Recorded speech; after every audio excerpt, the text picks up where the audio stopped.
ناظرین، حماس کے احتجاج اور بھرپور جواب رنگ لے آیا۔ اسرائیل مسجد اقصی کھولنے پر مجبور ہو گیا ہے۔ اسرائیل نے کہا تھا کہ رمضان میں کسی مسلمان کو مسجد اقصی میں عبادت کی اجازت نہیں ہوگی، لیکن حماس نے کہا کہ اگر اجازت نہیں ہوگی تو پھر تیار ہو جاؤ۔ اسرائیل یہ زور برداشت نہیں کر پایا اور اب اسرائیل نے فیصلہ کیا کہ پچھلے سالوں کی طرح اس سال بھی رمضان المبارک کے آغاز میں مسلمانوں کو مسجد اقصی میں داخلے کی اجازت دی جائے گی۔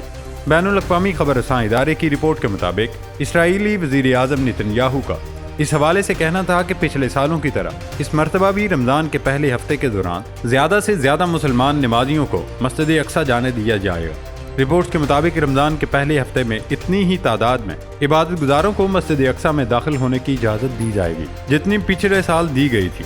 دوسری جانب غزہ میں اسرائیلی بربریت کا سلسلہ تھم نہ سکا۔ اسرائیل نے جنگ کے بعد سے اب تک غزہ میں ظلم و جبر کی نئی مثالیں قائم کر دیں۔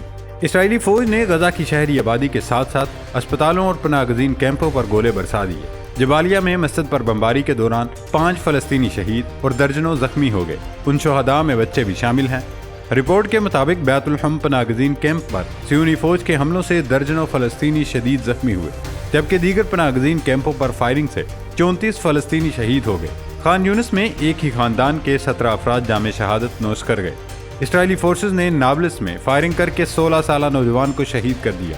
شہداء کی مجموعی تعداد 30,717 اور 72,000 سے زائد زخمی ہو گئے ہیں۔ لیکن دوستو، اب خوشی کی بات یہ ہے کہ سعودی عرب اگلے اتوار کو 6 فریقی اجلاس کی میزبانی کرے گا، جس میں سعودی عرب، قطر، امارات، اردن، مصر اور فلسطین شرکت کریں گے۔ اجلاس میں فلسطین کی جانب سے فلسطین لبریشن آرگنائزیشن کی ایگزیکٹو کمیٹی کے سیکرٹری حسین الشیخ اجلاس میں شرکت کریں گے۔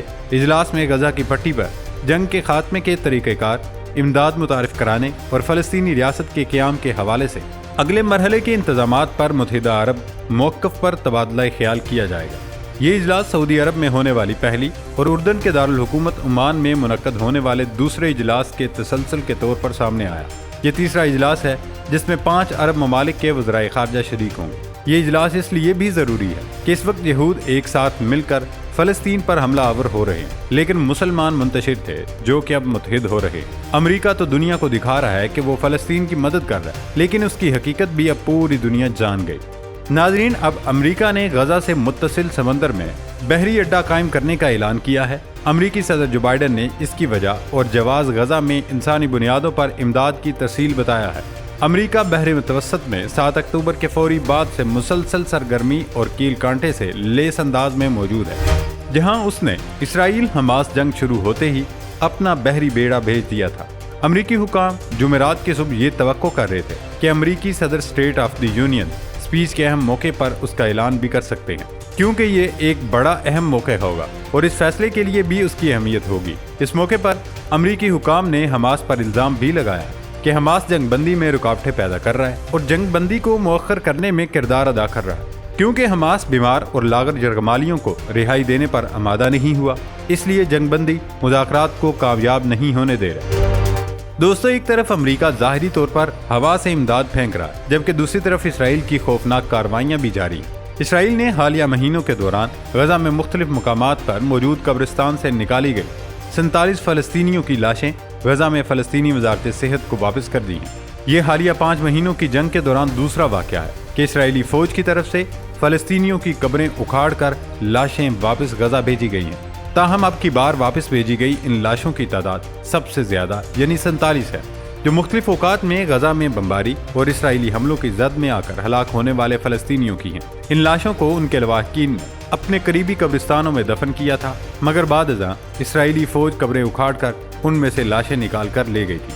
اسرائیلی فوج کی طرف سے اس بےہمانہ اور وحشیانہ کارروائی کا سبب یہ بتایا گیا کہ اس نے ان لاشوں کو اس لیے نکال کر اسرائیل لے جانے کا اہتمام کیا تھا کہ یہ لاشیں کہیں اس کے اپنے یرغمالیوں کی تو نہیں۔ یہ اپنی نوعیت کا انوکھا واقعہ ہے کہ آج کی مہذب دنیا میں مہذب ترین ملکوں کا سب سے قریبی اتحادی اسرائیل فلسطینیوں کی لاشوں کے ساتھ یہ سلوک کر رہا ہے۔ ناظرین، صرف یہی نہیں بلکہ یہ کہانی بہت پرانی ہو چکی ہے۔ آپ کو یاد ہوگا جب حماس اور اس کے اتحادیوں نے 7 اکتوبر 2023 کو اسرائیل پر حملہ کیا تو یہ حملہ فوراً دنیا بھر کی سرخی بن گیا۔ اس کے بعد جواباً غزہ کے لوگوں کے خلاف شروع ہونے والی نسل کشی کے بے رحمانہ مہم آج تک جاری ہے۔ حماس کے جواب سے یہ تو طے ہو گیا کہ کسی قوم کو یوں اچانک سے صفحہ ہستی سے مٹایا نہیں جا سکتا۔ اس لیے اس مسئلے کا جڑ سے خاتمہ کرنے کے لیے اسرائیل کو سب سے پہلے ایک بیانیہ تشکیل دینا تھا اور 7 اکتوبر کے حملے کو جواز بنا کر فلسطینیوں کو یہودیوں کا خون بہانے والے جلادوں کے طور پر دکھایا جانا تھا۔ لہذا 40 بچوں کے سر قلم کرنے کے ساتھ ساتھ حماس کے مزاحمت کاروں کی جانب سے خواتین کی جنسی استحصال کی خبریں عالمی میڈیا کی سرخیوں کا حصہ بن گئی۔ خود بائیڈن نے بھی یہ جھوٹی خبریں لگائی تھی، لیکن بعد میں معذرت کر لی تھی، جبکہ جلد ہی واضح ہو گیا کہ ان تمام صہیونی الزامات کو ثابت کرنے کے لیے ان کے پاس کوئی ثبوت موجود نہیں۔ اگر مغربی میڈیا ذمہ داری کا مظاہرہ کرتا تو جلد ہی ظاہر ہو جاتا کہ ان دعووں کے کوئی ثبوت موجود نہیں۔ ثبوت نہ ہونے کے باوجود ان دعووں کو آج کی تاریخ تک بار بار دہرایا جا رہا ہے۔ حال ہی میں ہیلری کلنٹن نے اسرائیل کے مجرمانہ اقدامات کو دفاع کا حق قرار دیا۔ اب بالآخر فلسطین میں ریپ اور منظم جنسی استحصال کے ثبوت سامنے آ رہے ہیں، لیکن مغربی میڈیا میں ان شواہد پر کوئی بات نہیں ہوگی، کیونکہ اس بار مرتکب اسرائیل جبکہ متاثرین فلسطینی ہیں۔ اقوام متحدہ کے ماہرین نے کہا کہ ایسے بے شمار واقعات سامنے آئے ہیں جہاں زیر حراست فلسطینی خواتین اور بچیوں کو مختلف اقسام کے جنسی استحصال کا نشانہ بنایا جاتا ہے، جبکہ مرد اسرائیلی افسران خواتین کو برہنہ کر کے ان کی تلاشی لیتے ہیں۔ کم از کم 2 فلسطینی خواتین قیدیوں کا مبینہ طور پر ریپ کیا گیا، جبکہ دیگر کو مبینہ طور پر ریپ اور جنسی تشدد کی دھمکیاں دی گئی۔ اسرائیلی فوجیوں کی جانب سے فلسطینی خواتین کی توہین آمیز حالات میں تصاویر بھی آن لائن پوسٹ کی گئی۔ ناظرین، 2011 میں فلسطینی NGO نے امریکی اسٹیٹ ڈپارٹمنٹ کو اسرائیلی فوجیوں کی جانب سے 15 سالہ لڑکے کو ریپ کا نشانہ بنائے جانے پر شکایت کی۔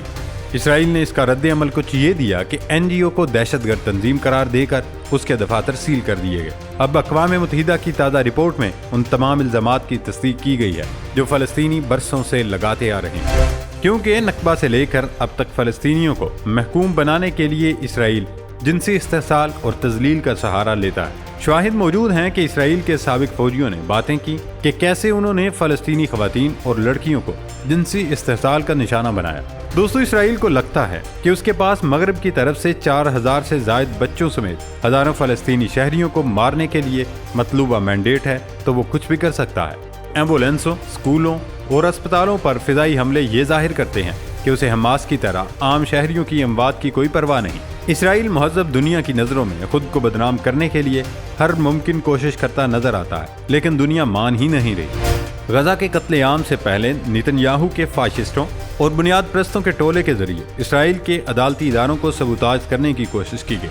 اس نے امریکی لابی گروپ AIPAC کے پے رول پر موجود سیاستدانوں کی جانب سے اسرائیل کے جمہوری ملک ہونے اور اخلاقی طور پر برتر اور ترقی یافتہ ملک ہونے کے برسوں کیے جانے والے دعووں کی کلی کھول کر رکھ دی ہے، لیکن دنیا نے آنکھیں بند کی ہوئی ہے۔